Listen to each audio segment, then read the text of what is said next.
Today we'll be getting into some stories with AJ Lee, Nikki Bella, Becky Lynch, and much more.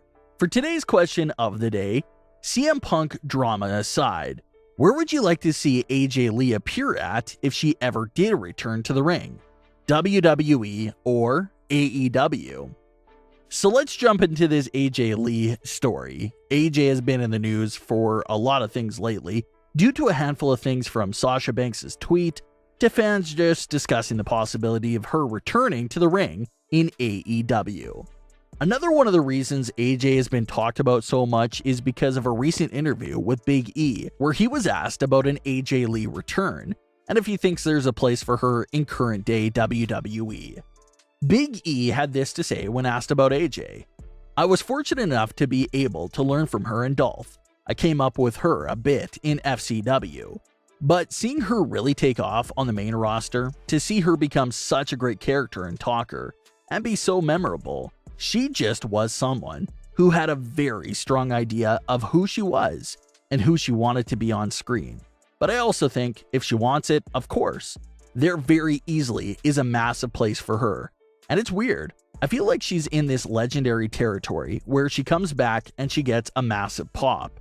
She can have a Brock Lesnar type schedule if she wanted to, and work a few times a year. So if it's something she wants, of course, there's a place for her." So high praise there from Big E for AJ and what she accomplished in WWE. The reason why this question was asked to Big E is because he's one of AJ's extremely close friends. Like he alluded to in his response, they came up together in FCW and were paired up for a long time on the main roster along with Dolph Ziggler. They were all very close. Ziggler and AJ used to joke about Big E being their adopted son all the time. That's just the close relationship that they had. Big E even showed up to AJ's book signings back in 2017. So they've remained close even after her WWE departure. So it makes a lot of sense to direct this question to Big E.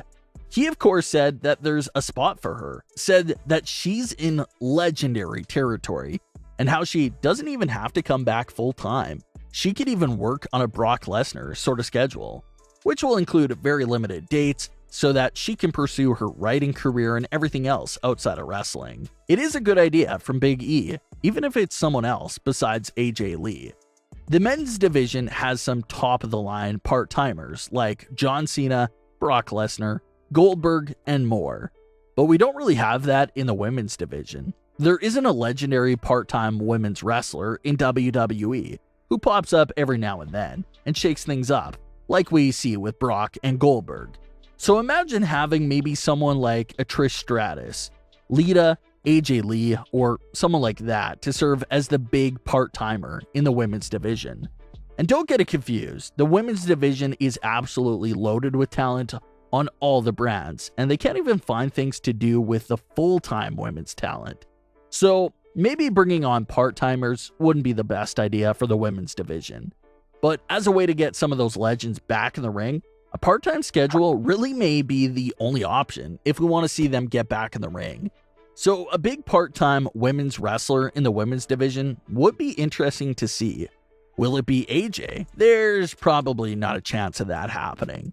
Like we discussed a few days ago, whatever chance there was to have AJ coming back to WWE just fell back to 0% with CM Punk's AEW debut. So it's a nice idea, but obviously doesn't seem like it's going to happen. If AJ ever gets the itch to wrestle again, there's a much higher possibility that that'll be on AEW, the same brand that her husband's at. It'll be much easier to break the ice and return over there than it would be to walk back into the same locker room tension that she left in 2015. And who knows, maybe that tension and awkwardness would be even worse in current day than back then for AJ. So it's a great idea for Big E, but chances are that AJ won't be returning to WWE in any fashion anytime soon at all. The SmackDown Women's title match at SummerSlam left fans' heads just spinning and asking a lot of questions. Where's Sasha? Why was Bianca squashed? What just happened?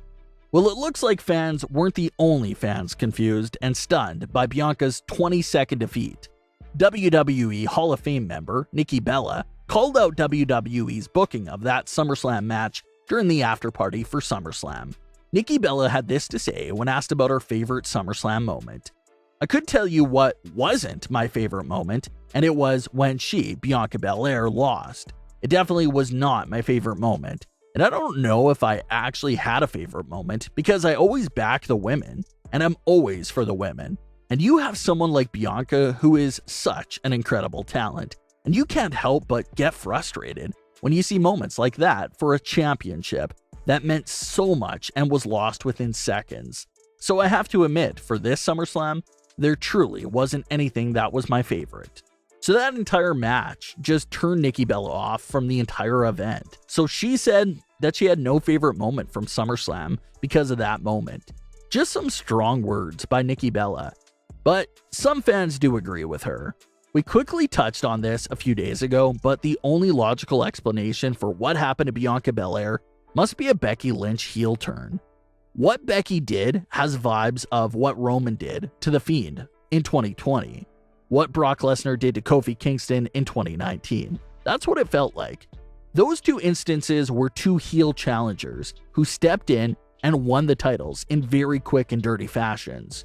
That's what Becky did. She took that cheap shot at Bianca Belair during the handshake, and that seemed to be the exact moment of the heel turn. Everything happened so fast that maybe some fans missed it, but that was most definitely a heel turn there for Becky. She did that against a beloved babyface champion that has been on top of her game the entire year. That has to be seen as a heel turn for Becky.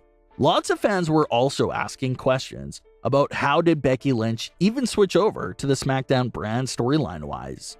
Well, us the audience don't really get logical explanations from WWE for things like this most of the time, but a good theory for when it comes to this is that Becky Lynch went undrafted in the 2020 WWE Draft. Therefore, she was a free agent to sign with whatever brand she so desired upon her return. That seems to be the best explanation for that small plot hole. And that's what reports are now claiming. They're saying that Becky Lynch will in fact be the top heel on SmackDown and will feud with Bianca Belair right away. This technically will be the first time Becky is heel on the main roster.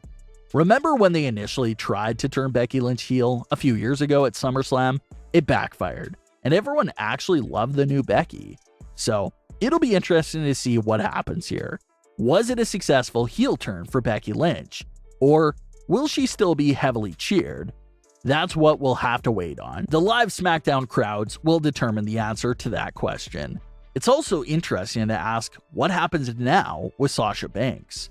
Reports claim that Sasha Banks wasn't cleared to compete at SummerSlam, and with reports now saying that Becky vs. Bianca is the plan, does that mean that Sasha will be given some extra time off before she's ready to come back again? Is this a short-term or longer-term sort of absence for Sasha Banks? That's the important thing to keep an eye on here. Of course, a superstar's health is more important than anything else. So if Sasha does need a bit more time to get cleared, then obviously nothing comes before that. She can take all the time she needs and then just jump back into the title picture when she's ready. Pick up right where she left off at. But what are your thoughts on today's stories? Leave your comments. Don't forget to subscribe with all notifications on and leave a like if you enjoyed. Thanks for watching, guys.